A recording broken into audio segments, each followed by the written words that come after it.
Hello guys, welcome to my YouTube channel and welcome to another simple tutorial video here. And today I'm going to show you how you can turn off the quiet mode on your Instagram. So without any delay, let's start the video. First of all, go to your Instagram profile and click your profile icon on bottom of your right screen. Click here and now click the straight three lines on top of your right screen and go to settings and privacy. And here click on the search button, click type quiet mode. You can see the quiet mode is here. Just click here.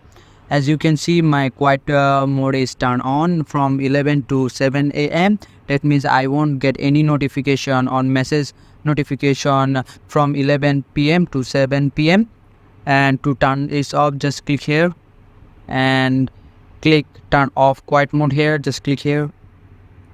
And as you can see, my quiet mode is now turned off, and now I can get the notification of my Instagram message and all the notification. So that is it for today's video. I hope this video helps you, and if this video helps you, consider subscribing to my channel, and I will see you guys on the next one.